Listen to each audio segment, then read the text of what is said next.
Yo, what's up guys, Dark Orbit here, bringing you an in-depth OverRun breakdown, the new game mode only available to Gears of War Judgement.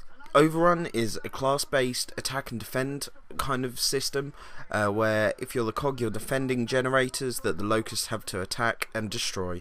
So today we're going to be talking about the cog team. You can either choose from a scout, medic, soldier, or an engineer. So let's get straight into this, guys. This is the scout. He starts off with a markscar, I hope I pronounced that right, a recon grenade, and a pistol. His special ability, as you can see, is to be able to climb into high perches. But the downside is to this, as you saw then, wretches can climb up into these perches. They're the only locust character that can do this, but I'll go into that in my next episode.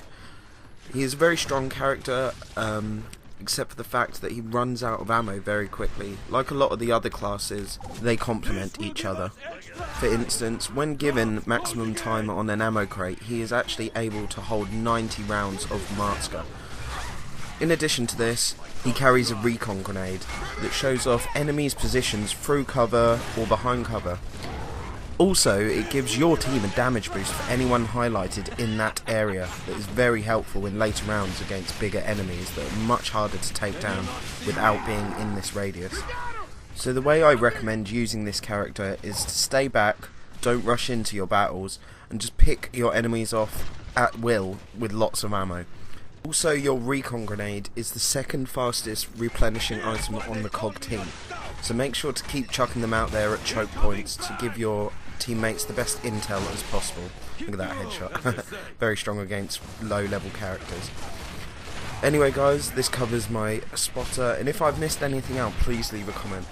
Let's get into the next character, the medic.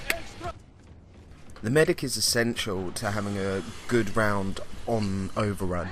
She's one of the strongest characters. She has stim gas grenades that are actually the fastest replenishing item on your team, that basically give you max health as soon as they come in contact or you stay in their radius.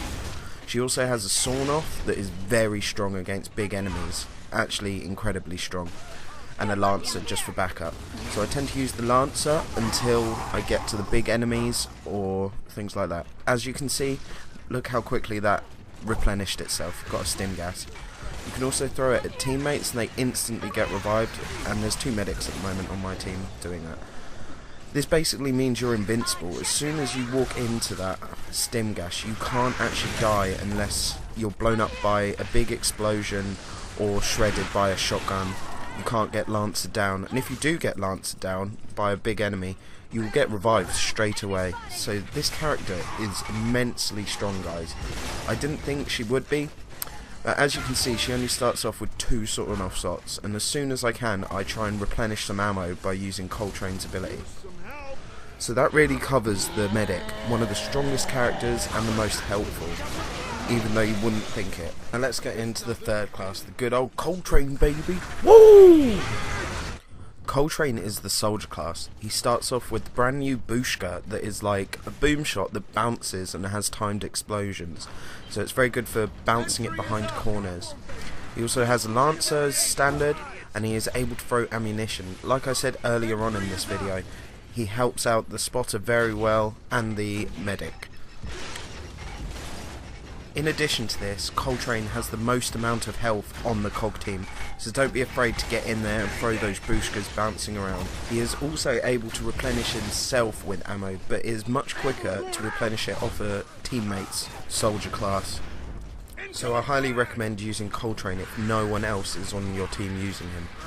He's very fun to use. As you can see, you've always got ammo and high explosive rounds with your Bushka.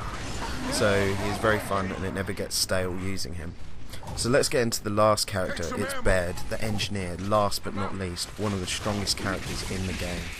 Baird is one of the most essential characters in this game mode. If none of your teammates are playing as Baird, you better put him on, because you won't get very far otherwise. He's able to put out sentry guns that actually take forever. They are the slowest replenishing. They only last for 8 seconds, but they are devastating, as you'll see. One of my tactics is to push them, and my sentry turret puts damage on them because the range is so good. All you have to do is go near them. As soon as they back out of cover, they're getting attacked by your sentry gun. In addition to this, he is equipped with a repair tool, and he is the only character that can repair fortifications on the map. Fortifications, once they are destroyed, they cannot be rebuilt, so this is essential to teamwork, getting a couple of engineers repairing and putting up sentry guns to basically back up your teammates while they give you ammo and health and spot the enemy team for more damage. It is always recommended to have a good mixture of class, but engineer, if no one's playing engineer on your team, you're not going to last very long. So I really hope you guys have enjoyed my in-depth, and I really hope a couple of little tips have helped you. If you feel free to check out my next episode that will be coming up soon, covering the Locust team, that'd be really cool. And once again, this has been Dark Orbit, and peace out.